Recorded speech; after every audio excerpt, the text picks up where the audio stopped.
Bye bye.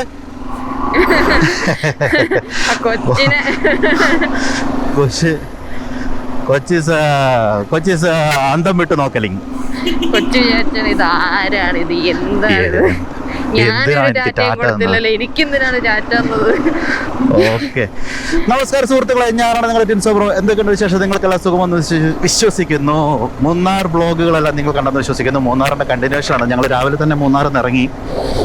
നമ്മുടെ cloud ഫാമിൽ നിന്നുള്ള പരിപാടികളൊക്കെ കഴിഞ്ഞ് മൂന്നാർ ടൗണിലുള്ള അതിഭീകരമായ ട്രാഫിക്കുകളും കാര്യങ്ങളൊക്കെ കഴിഞ്ഞിട്ട് ഞങ്ങൾ ഇറങ്ങി ഇപ്പം കട്ടപ്പനയിൽ അഗിതേൻ്റെ ഒരു സുഹൃത്തിനെ കാണാൻ വേണ്ടി പോയിക്കൊണ്ടിരിക്കുകയാണ്. അവളുടെ വീട്ടിൽ ഉച്ചയ്ക്ക് ചെല്ലാം എന്ന് പറഞ്ഞിട്ട് ഞങ്ങളിപ്പോൾ സമയം ഏകദേശം എത്ര മണിയായി അഗിതേ? 3:10. ഓക്കെ, സമയം ഇപ്പോൾ 3:10. ഇതുവരെ ഞങ്ങൾ എത്തിയിട്ടില്ല. ഞങ്ങൾക്ക് ഇനി ഒരു 3/4 മണിക്കൂറോടെ ഉണ്ട് കട്ടപ്പനയ്ക്ക്. ഞങ്ങളിപ്പം ഓരോ മലകൾ ഇറങ്ങി അടുത്ത മല കയറി, പിന്നെ ഒരു മല ഇറങ്ങി അടുത്ത മല കയറി, അങ്ങനെ പോയിക്കൊണ്ടിരിക്കുകയാണ്. അപ്പോൾ എന്താണേലും ഞങ്ങൾ ടാർഗറ്റ് എന്ന് വെച്ചാൽ ഇന്ന് നമ്മുടെ എറണാകുളത്ത് എത്തണം എന്നായിരുന്നു, തിരിച്ച് വീട്ടിൽ തൃശ്ശൂർ എത്തണം എന്നായിരുന്നു ടാർഗറ്റ്. പക്ഷേ ടാർഗറ്റ് എന്ന് പറഞ്ഞാൽ ഞങ്ങൾ പ്ലാൻ ചെയ്തത്, പക്ഷേ സാഹചര്യങ്ങളുടെ സമ്മർദ്ദം മൂലം നടക്കൂല എന്ന് ഉറപ്പുള്ളത് കൊണ്ട് ഞങ്ങൾ കട്ടപ്പന തന്നെ മിക്കവാറും എവിടെയെങ്കിലുമൊക്കെ സ്റ്റേ അടിക്കാനുള്ള പരിപാടികൾ ഞങ്ങൾ ആലോചിച്ചുകൊണ്ടിരിക്കുന്നു. 95% അത് തന്നെയായിരിക്കും നടക്കുക. വെറുതെ രാത്രി പോയി 5-6-7 മണിക്കൂർ ഇവിടുന്ന് വണ്ടി ഓടിച്ച് അവിടെ രാത്രി ചെല്ലണ്ട, മടുത്തു പോലെ എന്നൊക്കെ വിചാരിച്ചിട്ട്. ഓക്കെ, അപ്പോൾ റോഡിൽ കാണാം. ചെറിയ വിശേഷങ്ങളുമായി ഞങ്ങൾ വന്നുകൊണ്ടിരിക്കുന്നത്. ഒരു ചായ കുടിച്ച് ഞങ്ങൾ പിന്നെ റിഫ്രഷ് ആയി റൈഡ്. പക്ഷേ ഇത് ഭയങ്കര ഇറക്കമാണല്ലോ ഡി.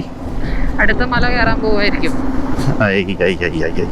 ഞാൻ പറഞ്ഞില്ലേ, ഇത് 5ാമത്തെ മല എന്തോ അല്ലേ നമ്മൾ കയറി ഇറങ്ങിയിട്ട്.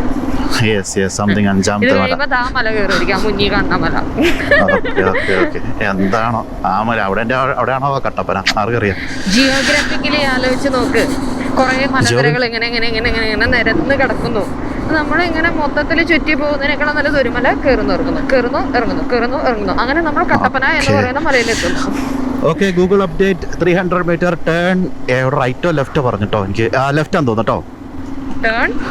ടേൺ ലെഫ്റ്റ് ആണെന്ന് തോന്നുന്നു. 300 മീറ്റർ അവിടെ ചെല്ലുമ്പോൾ പറയും ഗൂഗിൾ ഒന്നുകൂടെ. Okay, take the next right then turn left. Copy. അതെ, നമ്മൾ അടുത്ത ഒരു മല ഇറങ്ങി അടുത്ത മല കയറും കേട്ടോ. കാരണം താഴെ പുഴയുണ്ട്.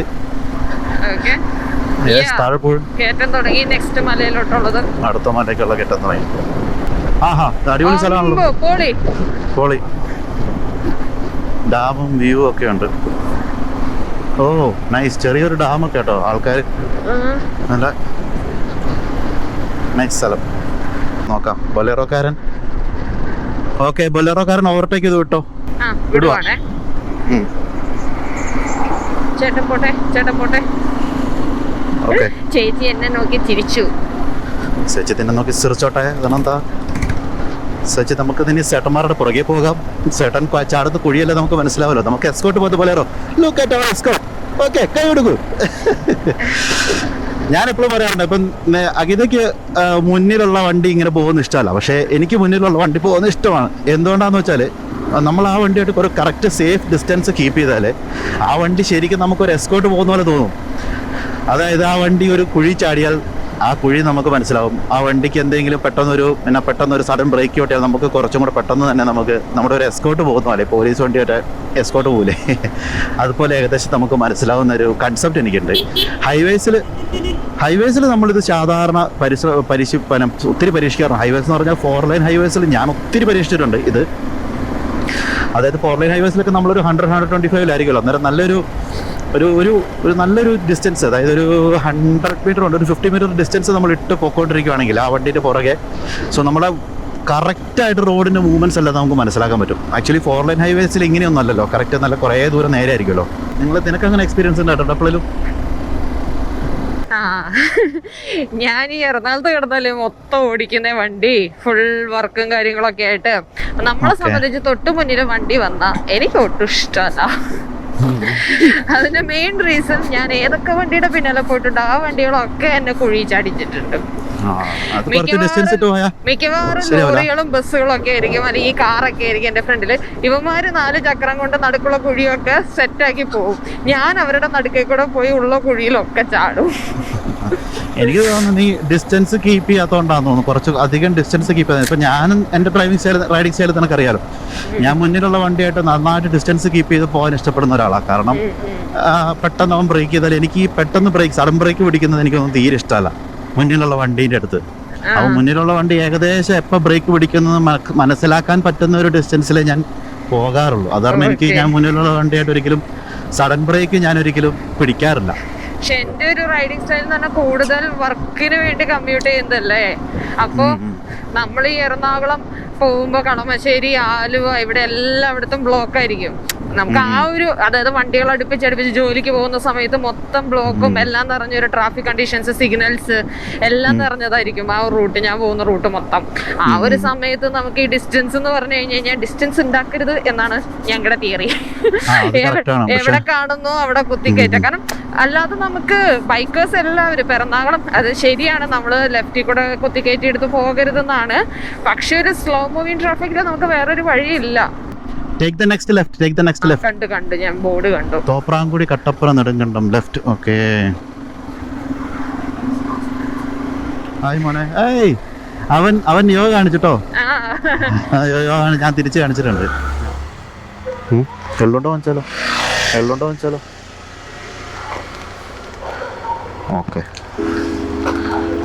തേൻമുട്ടായി വാങ്ങിച്ചാലോ.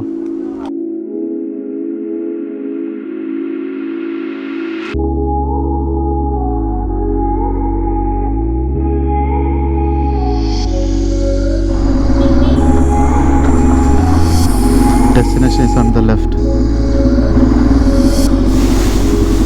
ഓക്കെ, നമ്മളങ്ങനെ ചിപ്പേരി ഇവിടെ തിരിക്കുന്നു. ശരി ഞങ്ങളെ ഓക്കെ, ഞങ്ങൾ വിട്ടേക്കോ വയ്യ. അപ്പോൾ സുഹൃത്തുക്കൾ, അഗിതയുടെ ഫ്രണ്ടിൻ്റെ വീട്ടിൽ നിന്ന് നമ്മൾ കഴിഞ്ഞ് ഫ്രണ്ടിൻ്റെ വീട്ടിലെ വിശേഷങ്ങളൊക്കെ കഴിഞ്ഞ് അവിടെ നല്ലതായിട്ട് അടിപൊളിയായിട്ട് ഭക്ഷണമൊക്കെ കഴിച്ച് ഞങ്ങൾ ഇറങ്ങുകയാണ്.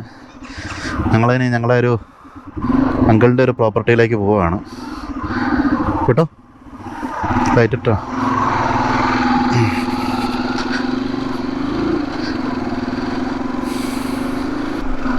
ഗോപ്രോവിൻ്റെ ലോ ലൈറ്റ് എന്തോരം ഉണ്ടെന്ന് നമുക്ക് ഏകദേശം മനസ്സിലാക്കാം. അന്നേരം മഴയൊന്ന് ചാറി നന്നായിട്ടൊന്ന് പെയ്തു. അപ്പോൾ ഞങ്ങൾ ജസ്റ്റ് ഹെൽമെറ്റൊക്കെ ഒന്ന് തൂക്കാൻ വേണ്ടി നിർത്തി. നിറച്ച് ഈച്ച കയറുന്നു എൻ്റെ ഹെൽമെറ്റിനകത്തേക്ക്. അന്നേരം വൈസർ നോക്കി ഒരു കാരണവശാലും ഓടിക്കാൻ പറ്റില്ല. മഴ ആയതുകൊണ്ടാണെങ്കിൽ കണ്ണും അടിച്ച് കയറുന്നു. മറ്റേ വേറെ ഉണ്ട് എൻ്റെ ലൈറ്റ് അടിച്ചിട്ടേ. ഓക്കെ, അപ്പോൾ നമ്മൾ തിരിച്ചിനി കട്ടപ്പന ചെന്നിട്ട് ഇരട്ടയാർ എന്ന് പറഞ്ഞ സ്ഥലത്ത് ചെന്നിട്ട് പിന്നെ ഒരു ഡീപ്പോൾ ഇൻ്റർനാഷണൽ പബ്ലിക് സ്കൂൾ, അവിടെ അതിൻ്റെ അടുത്താണ് നമ്മുടെ ഇനി പോകാൻ പോകുന്ന സ്ഥലം. അവിടെ ഒരു രാവിലെ ഒക്കെ ഒരു നൈസ് ആംബിയൻസ് ആണെന്ന് ഇങ്ങനെ പറയുന്നു. നോക്കാം ചെന്ന് കഴിഞ്ഞതിന് ശേഷം. അപ്പോൾ നമ്മൾ 20 ഏക്കർ എന്ന സ്ഥലത്ത് കാരമൽ ബേക്കേഴ്സിൽ കയറി കുറച്ച് സാധനങ്ങൾ വാങ്ങിച്ചിട്ടുണ്ട്. കുറച്ച് ബ്രെഡും വെള്ളം അങ്ങനത്തെ സാധനങ്ങളിലേക്ക്. ക്യാമ്പ് ഫയർ ഇട്ട് ആൾക്കാർ ചിക്കൻ വെച്ച് കൊടുക്കുന്നുണ്ടല്ലോ.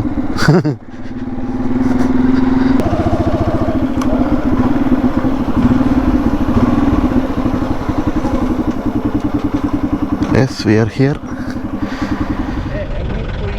കുഴിയാണല്ലേ, അടിപൊളി. നാളെ കാണാം ചേട്ടാ. Okay, good night.